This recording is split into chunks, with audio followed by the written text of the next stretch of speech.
if we would learn to worship God in quiet and in private, some of the things that wear us out, he would work out. Not saying it's magic. I'm just saying that you in tune with God is a bad dude in a good way. A good man with a good heart. She says I'm that, and sometimes I am. What happens to me from time to time, and it happened to David too, so I don't feel so bad, and it happens to you. Give me that camera. It happens to you. Is that through daily life, we get distracted. Chris, come, I think we should do this together. We talked about it, and I told him I might call him. Is that you get distracted, right? You don't decide to just start following your own whims and fall back into old temptations. At least most people don't. Instead, it's more like a distraction. And we worked this out ahead of time, and he's cool with it. He's gonna be the devil. He sang like an angel, but he's a versatile worshiper. Just for illustration. Just for illustration. So I look away. I'm flowing, you know? Yeah, man. Yeah, I'ma start the business. I'ma raise these kids to be world changers. Right? Calm down, flowing like that. And then for a second you look away.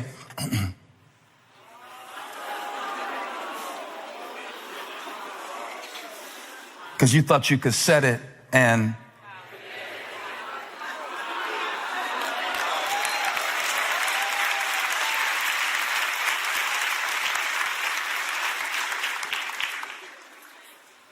then you get a text message, and then you have to walk into a meeting, and you go to say what you're supposed to say and be who you're supposed to be and show up like you're supposed to show up, and it's, come thou fount. Oh, that don't sound. Do a little more, Chris, because sometimes the devil just tweaks you a little bit, but sometimes. No, I know how it's really been in your house with your teenagers, all right? I'm about to prophesy because you go to step up to it and it was good, and it's come thou fount. Wait a minute. God, did you leave me? Did you forsake me? Oh, I know what it is. I need a new guitar. I need a new husband.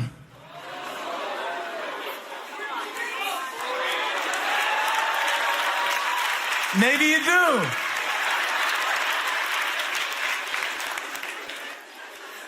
But before you trash it, tune it. Tune it. Tune it. It happens to all of us every day. If you think for one moment that you can get saved one time and your heart is permanently set on the affections for the things that matter to the heart of God, and that now you will be selfless in every encounter and will always know the way that he leads you to go in. Watch these musicians the next time we worship. Because they don't tune their guitars once a month. They don't tune their guitars once a week. They don't even just tune their guitars every Sunday before they play. They tune it between every song. It means that every day that I'm alive, and every breath that I breathe, and every transition that I go into, there is a possibility that my heart will go out of tune. I'm done with you, devil. Go be seated. Get thee behind me. Give it up for Chris, everybody. The greatest worship leader in the continental United States of America.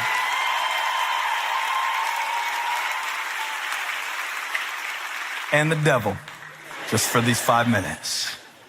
Because look, from the same heart come your greatest fears. From the same heart comes your greatest faith. Which one you move into depends on what you're tuned to. Why this helped me so much was because I struggle with a lot of condemnation at how much I changed from wanting to do God's will to not wanting to do God's will.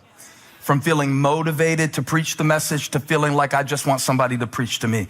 From feeling like I want to be more giving to feeling like nobody's taking care of me and I can have very big pity parties.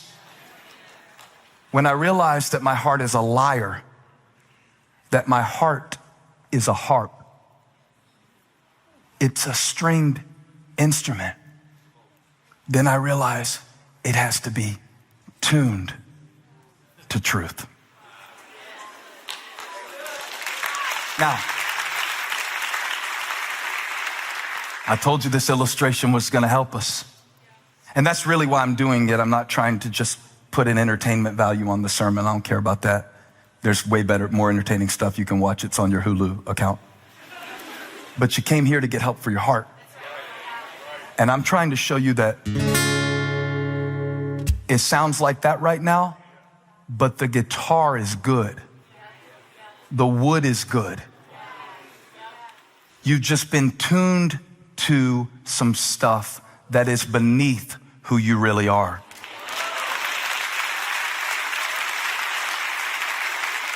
How many are glad that Jesus Christ does tune-ups? Is that why you came to church today? Is that why you logged on today? Somebody holler, tune me up, Lord.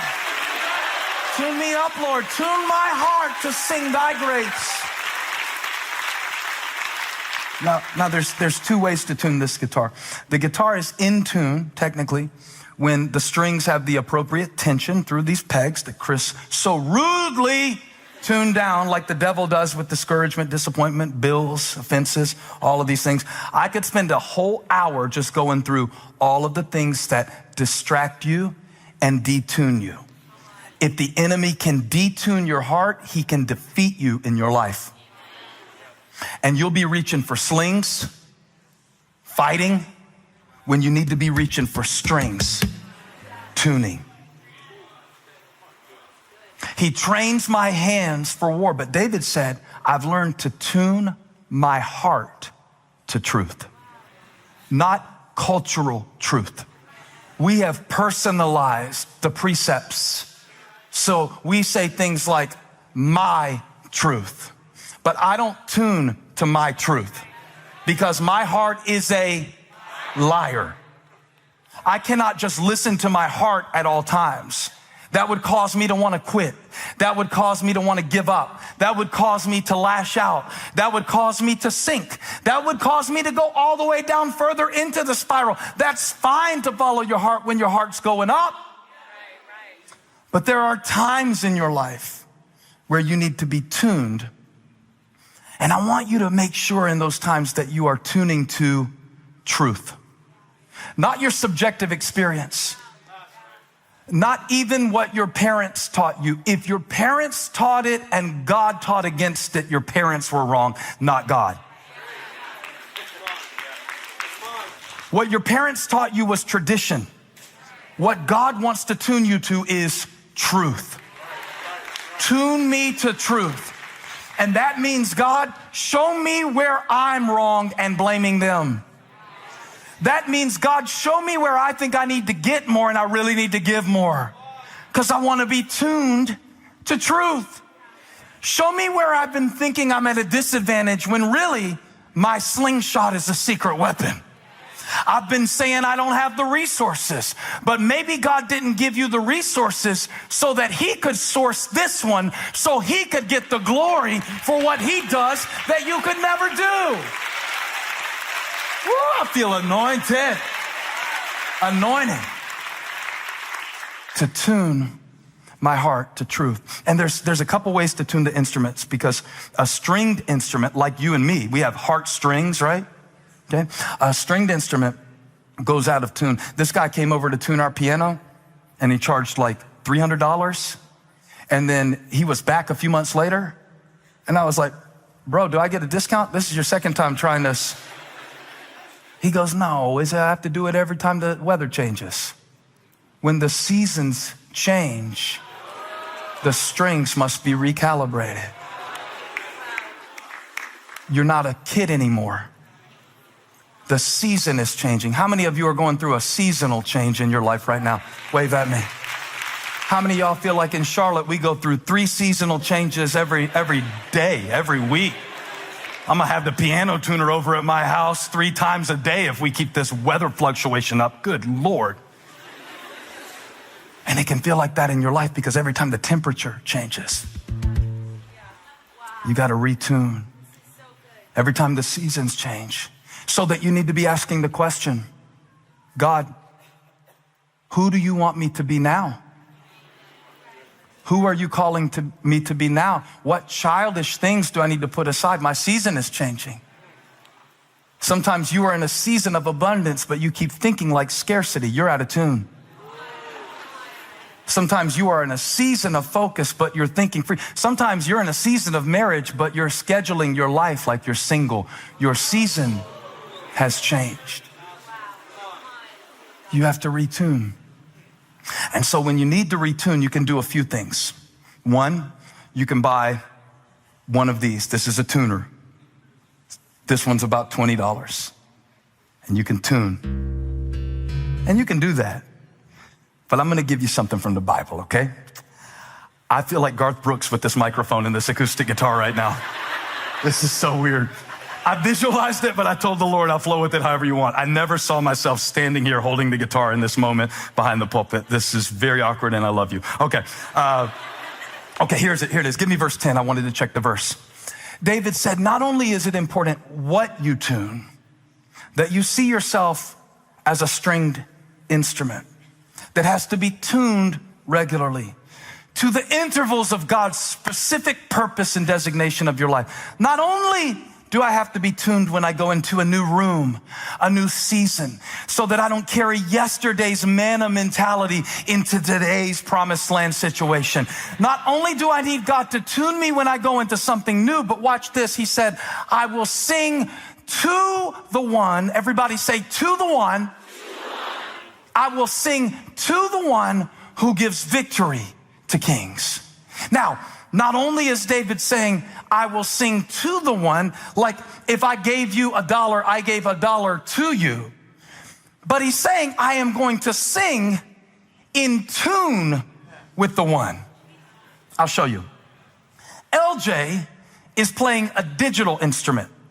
His keyboard does not go out of tune. It can't. It's digital. It is set and it will stay set. His keyboard is tuned, and I know it's in tune right now.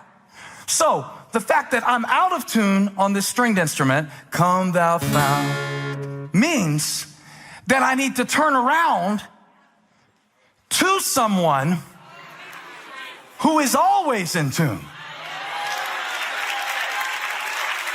I might retire after this Sunday. Look, I've been thinking how to get this across to you. I've been thinking about it for months because you think you're trash. You are about to break your Martin. You're about to mess up your mind. You're about to walk away from your opportunity. It's not trashed. It's just not tuned.